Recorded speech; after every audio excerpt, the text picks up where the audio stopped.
Greetings, everyone. This is Mr. D. Meezy, Brother David Mosley here, and we're promoting the Black Family Summit. It's an honor, a privilege, and a pleasure to sit here before you. And with us today, we have our community activist, attorney, Adofo Minka. Greetings, brother. Hey, brother, how you doing? You're no stranger to these type of forums and these type of summits.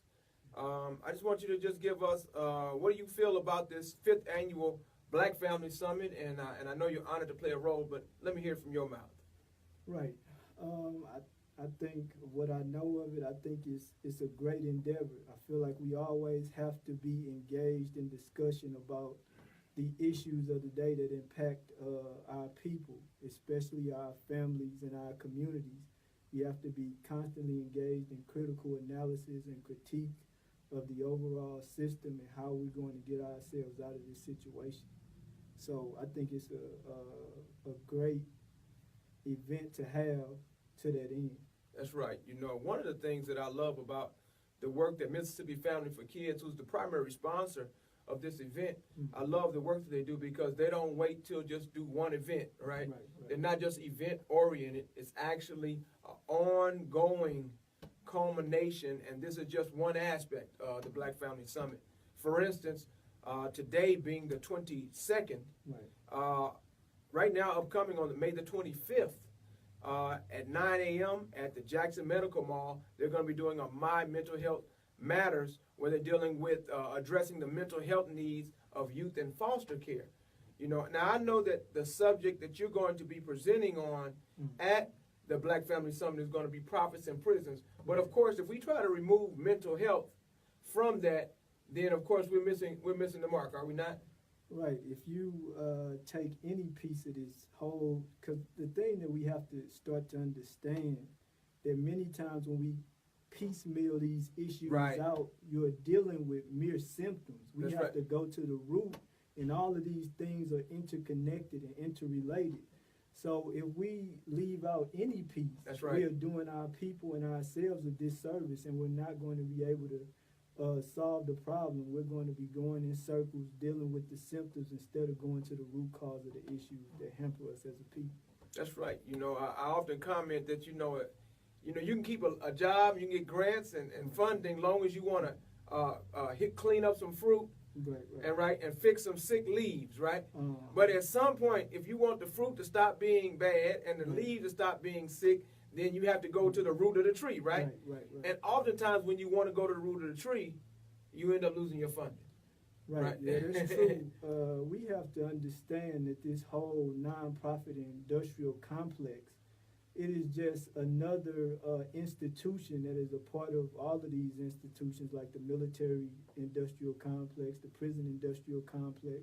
They are rooted in and based off of the pain and suffering of black people. It is not profitable for people to solve the problems of black people, because then you won't be able to profit off of it anymore. So we have to make it our interest to go to the roots of these problems and to deal with them, so that people won't be able to hover around us like vultures over our dying bodies as we lay. That's right. There was a group up in Memphis called I can't think of their names right now, but they have a poem about the vulture, right? And this vulture is hovering over, and he's hovering over the dead carcass, right? And he's waiting for another body to drop, right? And he's got his depth detector where he's waiting for the body to drop, right? Not to be your friend, but to come on and make a meal out of you, watching you die. right? And I've never heard anyone use the term of the nonprofit industrial complex before, but you're absolutely correct, brother. I just want to just touch, what I'm saying here and what Mr. Attorney Minka is saying here is not a reflection of Mississippi Family for Kids. We are supporters of the work that Mississippi Family for Kids does. But that doesn't mean that we are in lockstep either way, that Mississippi Family for Kids agrees with everything we say or that we agree with everything Mississippi Family for Kids is about. What it is we recognize that in spite of the differences that you and I have, that there's a greater scheme of things where we agree on. So rather than focus on the things that we have points of variance on, we rally around the things, we converge around the things where we have aligned with in terms of agreement with healing. And so this is a healing endeavor of the 5th Annual Black Family Summit, which will be held at Jackson State University East Center on June the 6th from 8 a.m. until 4 p.m. And there are a host of panels and subjects, and this year's focus is on reviewing the economic impact of mental health, mass incarceration, education, and kinship care in communities of color. And so one of these areas, of course, is mental health. And once again, we want to promote that on May the 25th from 9 a.m. to 12 p.m., please do show up at the Jackson Medical Mall in the community room to participate in the My Mental Health Matters, where Mississippi Family for Kids is hosting, addressing the mental health needs of youth in foster care. As as an attorney, a wide variety of people, but there's a link between mental illness, diagnosed and undiagnosed, and the mass incarceration, right? There's a link between mental illness and mass incarceration. I want you to just speak briefly towards that before we move into talking more about mass incarceration as a whole. Right. Yeah. Many times, as some people may know or may not know, I'm a public defender. Because we call you a prison deliverer in Los Angeles. Yeah. Not you personally, but right. Yeah, I got it. So I represent people who are indigent or poor, who can't afford legal services. Many of these people have mental health issues. Many of these people have been forgotten and discarded by our society. And the reason that I point that out, especially about the mental health situation, we always have to be cognizant, because the established order of the psychiatric care, the sociological care, and other agencies, they want to start off looking at the family. But that's not the place that we can start when we start to look at mental health. People are mentally ill, people are socially ill, people are economically ill because of a social system that we live in. We have to look at it in that context. And there was even a study that I looked at, this was several months ago. I can't really direct people to where to go to get the study, but if somebody wanted to ask me about it, I could find it. Where doctors, they came to the conclusion, this was in another country, I think it was Britain, but they came to the conclusion as where they thought before psychiatric health issues or mental illness was a result of genetics, that it is more so a result of the social ills of society, that like poverty. You got people out there living in slum dwellings, living under bridges, being isolated from human contact. That has an effect on your mind. So all of these other things, being as black people being impacted by other social traumas that we have to go through. And people only talk about violence in one context. That's the interpersonal violence. But violence is heaped among black people every day in every aspect of our lives. You have economic violence, you have state violence, you have psychic violence, you have a plethora types of violence that come down from the state and other agencies on high to impact poor people generally, and black people specifically. You're talking about studies that have been done on microaggressions, where the microaggressions are, people that are not that are not affected. They're not affected, which means what you feel, and affected is how you how it touches you, right? So affect and effect are two different things, right? And and my English and my linguistic people can unravel that knot. But affected is how I'm feeling as it relates to it. Effected is what's happening to me. Okay, and so those two things can be different. But once again, oftentimes the microaggressions, if you if you're not from that cultural milieu, then oftentimes you might not experience the microaggressions. So as a result, the police coming to you does not affect you the same way because you're not affected by police in terms of brutality and abuse. So your community does not view the police as a negative thing or someone who's going to harass you. Therefore, you can talk with greater freedom towards police persons, right? And they treat you a different way because they see you a different way. Whereas in our community, the police have at times been occupying force, an occupying paramilitary force, and so therefore you have these microaggressions where you have these hypertension, right? You have distress because you feel like you're being bombarded. Of course, if you're a dark-skinned woman and you are watching the videos and all of the videos that the women that get the attention are the light-skinned women, and then the dark-skinned women have to be on some slutty type stuff more often than not, 75% of the time, in order to get attention. And so then that's a microaggression because you're like, I'm not beautiful, I'm ugly, and all of the products are aimed at lightening you up.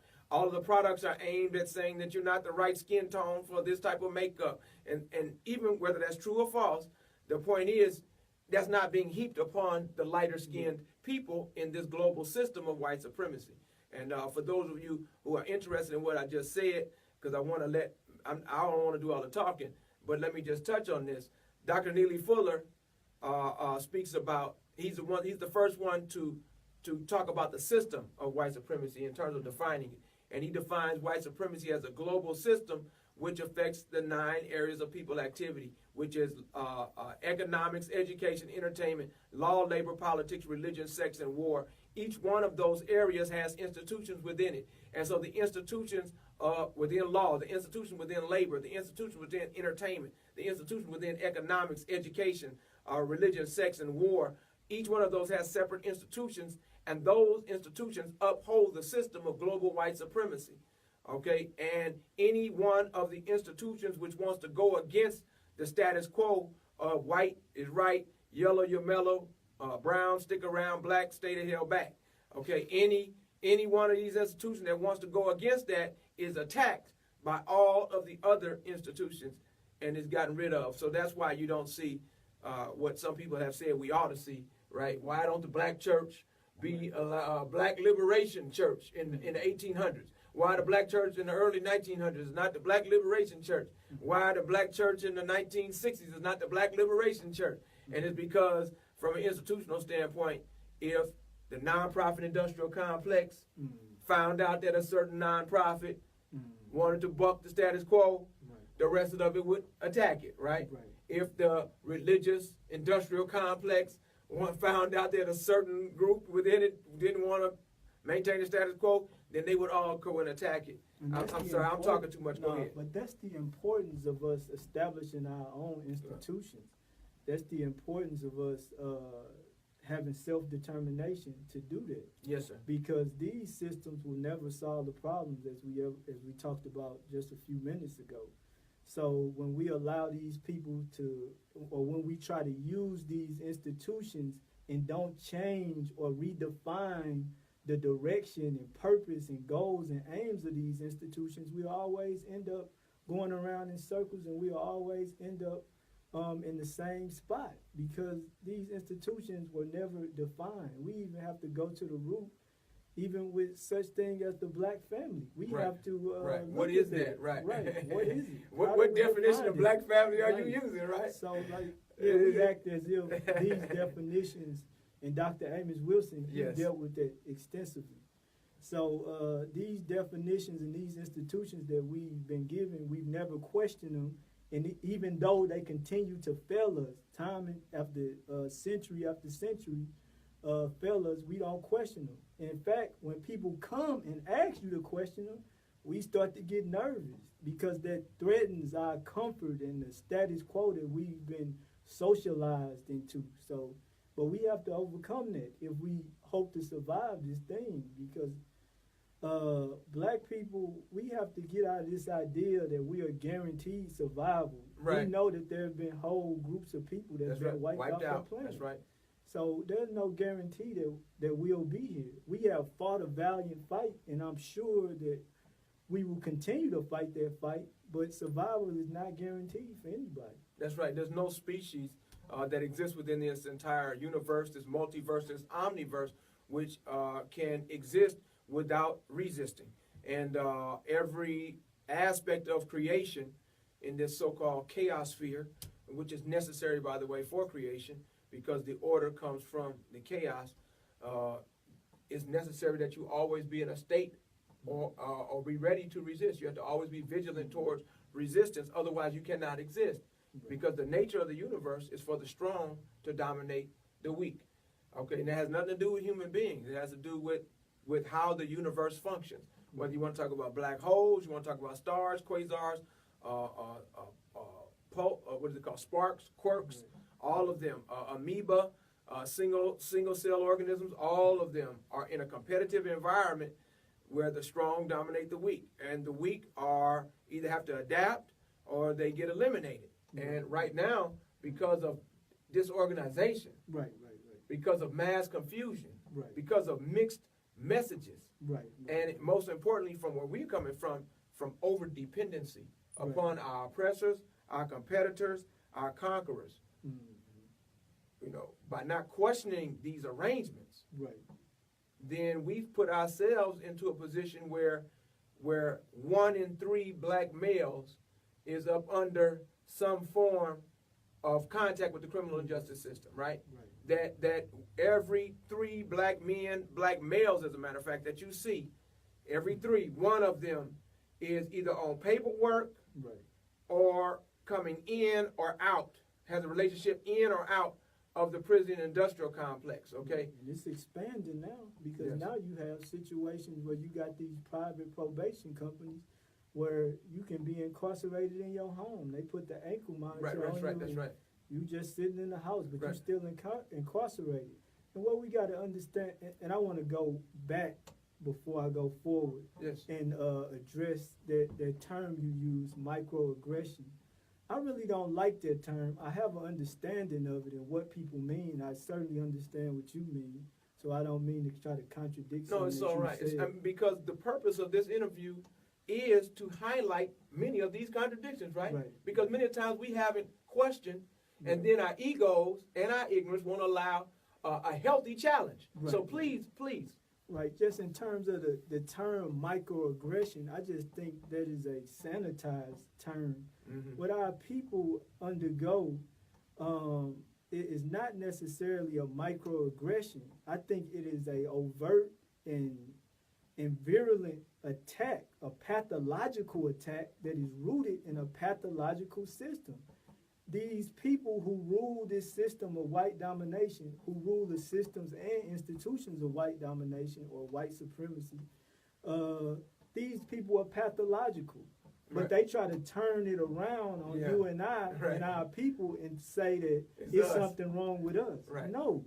And the things that we do wrong, it's a result of being and living under such system.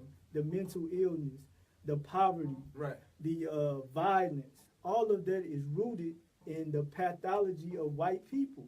Now, am I saying that we should not hold people accountable for their behavior and try to help our people get well? No, but we can't do that unless we go to the root of the problem again. That's right. You're talking about this year's Kwanzaa, we dealt with as a theme black excellence, black divinity, and divine personal responsibility, right?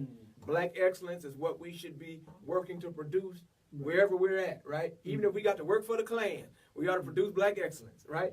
Or whatever service we're performing, right? If you got to go, if that's the job you got on your job, you should try to produce and have the greatest amount of productivity, produce the best of work that you can do, right?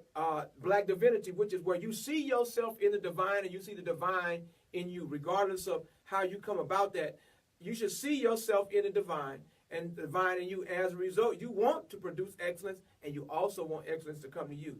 And the third one is accepting divine personal responsibility, which you just spoke of, where we can't on one hand say that white supremacy, black inferiority, white domination, and black subservience justifies us doing less than our best, and absolves us from irresponsible and deviant behavior. Okay, while at the same time saying that is what's causing our behavior. Okay, we have to be able to say both and, right? This is the root of the problem. This is what is root, where our problem is coming from, right? And that if you solve that root problem, then you're going to see these other things dissolve, ameliorate, or go away. Whereas on the other side, we're saying that because this is here, we're doing these things. And we need to stop doing these things. We need to address these things as they're done, but we also have to realize that they're not going to stop as long as that system is set up in that way. All right? As long as somebody keeps coming on the elevator, putting rotten eggs in the elevator, when I come off the elevator, you're going to say, I stink. But I'm not putting rotten eggs on the elevator. I'm just on the elevator with rotten eggs. Okay. You're made to use the elevator. Right, I mean, because I don't have my own. And if I go build my own, you blow mine up. Right? And I got to borrow the money from you to build the one that I might want to build. So ultimately, we're dealing with an issue of power. We're dealing with the issue of power. And that's what people fail to realize, too. But I'll go back, because I know we're supposed to be dealing with this mass incarceration. Right. Profit. We have about 9 more minutes left. Just let's talk briefly about mass incarceration and profits in prisons. And of course, we touched on mental health because we want to help out with Mississippi Foundation for Kids at May 25th at the Jackson Medical Mall, with My Mental Health Matters, addressing the mental health needs of youth in foster care. But we also know that that's linked. Not only is that a topic at the Black Family Summit, but that's linked to mass incarceration, hypercriminalization, Talk briefly about hypercriminalization, mass incarceration, and profits in prisons. Well, in terms of when we talk about mass incarceration, I'm starting to go in an even different direction, because it's bigger than just mass incarceration. What we're dealing with, and we just gonna limit it to Mississippi because that's where we are, but this is a global issue. That's right. And but since we in Mississippi, I'm gonna deal with the racially bigoted police state. That's what we're dealing with when we talk about mass incarceration. Is just one facet in there, and then within that, we have over surveillance of people. We are highly surveilled, whether we be on Facebook. They got cameras in neighborhoods and stoplights. And don't need permission to use it. Right, and you constantly under surveillance. You constantly under watch. You constantly under lockdown. Malcolm X, in Message to the Grassroots, he said, "Don't be surprised when I say that I was in prison, because you're still in prison. That's what America means, prison." Mumia Abu-Jamal put it another way. He called America the prison house of nations. And Mississippi is just a subsidiary of that.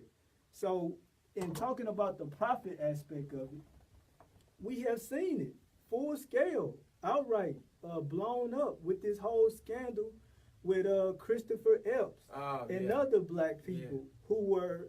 And then we go back to the nonprofit industrial complex thing, well, with that theme of benefiting off of the pain and suffering of black people. You saw a black man, so-called Christopher Epps, who was trying to get money under the table, giving these contracts to other black people and white people, whoever was the highest bidder, whoever was willing to kick him back the most money, off of the backs of black people. And in that, you have whole industries, man, like in this DVD, and we're going to show it here probably at the end of next month, called the 12 Landscapes of Prison. They show the industries, like how the snacks and things people buy that are marked up. You got books wrapped, the toilet tissue, telephone, calling people calling outside. At 4 times and 8 times the amount. And it's just not the people who run the prison. There's a whole prison economy amongst other people who are incarcerated. Where people are bringing in contraband and all of this kind of stuff. So these are whole industries. Then you start talking about what we got here in Hines County. Out there on the Hines County farm, you got people working, producing fruits and vegetables out on net farming. So you got a high level of exploitation, and it didn't start. See, that's the thing. People think slavery ended. It didn't end. None of this stuff ended. It just upgrades. Yeah, it transforms, right? It transitions. But that's why we cannot advocate for just reform of mass incarceration or the racially bigoted police state. We must advocate for the abolition of it. But when you say, and I know we can't go fully into that, but I do want you to touch on that, considering that the system, from our perspective, we say it's broken.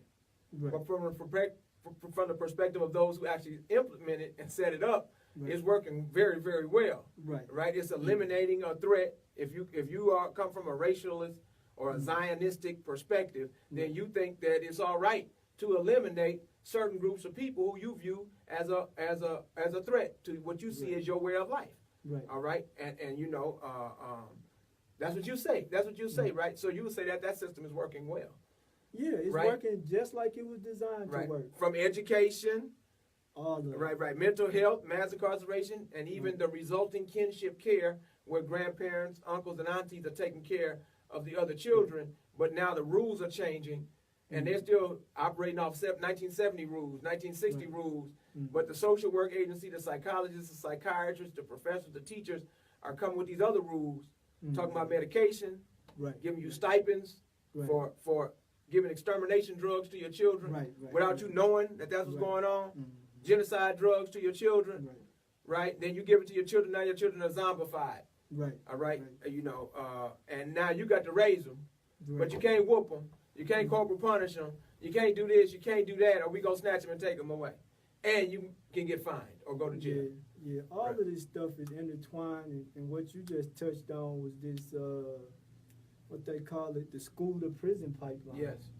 And I read on the sheet that you showed me earlier, talking about the number of our children that's dropping out of school. I don't really even say that they dropping out. They're being pushed out. Right, it's a push out, right. They don't want our children in these schools, and our children don't want to be there because the curriculum is not relevant. The people who are teaching our children and developing the curriculum don't have the best interest of our children at heart. And we got to understand, as Dr. Amos Wilson taught us, that what is the purpose of education of the black child? We cannot educate the black child just like a white child in black skin. We can't do that. We can't do that. The black child's destiny, ultimate destiny, is revolution and to overthrow this current system that keeps him being a zombie, that keeps him dropping out and not being interested in the school system. We have to give our children something, a role to play in our liberation. And these schools, they are not designed for that. They are designed to make people slaves. And that's what our people are becoming from the school to prison pipeline. When you get sent to the prison, you are making profit as a slave. The 13th Amendment said slavery and servitude is abolished unless punishment for some crime. I'm paraphrasing. No, I know. But the people know what you're speaking of. But continue. So they got us. They just transformed the system on us again. Once people fought and slavery was to be ended, very quickly these people gathered themselves. Many times we seem to take a seat back and think, yeah, we won a victory. We have to remain vigilant. There's a couple of books that talk about that. You have got some of them written down. One of them is Slavery by Another Name by Douglas Blackman, talking about the re-enslavement of black people from the 1850s to World War II, where you have people working in formerly enslaved Africans working in turpentine camps. Yes, I'm familiar with that book. Of course, you know, you got Alexander, New Jim Crow. Michelle Alexander, Worse Than Slavery, Parchment Penitentiary, and the Ordeal of Jim Crow Justice. That's right. But it's a new one. And we're not going to have a chance to get into this, but it's a new book that I just read, written by James Foreman Jr., called Locking Up Our Own, Crime and Punishment in Black America, and it deals with the role that black people, black professionals, black judges, black lawyers, criminal defense and prosecutors, lawmakers, all of these people that they played in advocating the tough on crime, minimum sentences and punitive nature of this system. Well, you know, we winding down on time. You know, Attorney Minka, you know, you're going to be presenting on the profits in prisons, the age of mass incarceration on June the 6th at the 5th Annual Black Family Summit. I want to thank you so much for coming on out. We might have to get you back for another 30 minutes. You had a lot of information. Appreciate you. All right, family. Tune in again. Black Family Summit, June the 6th.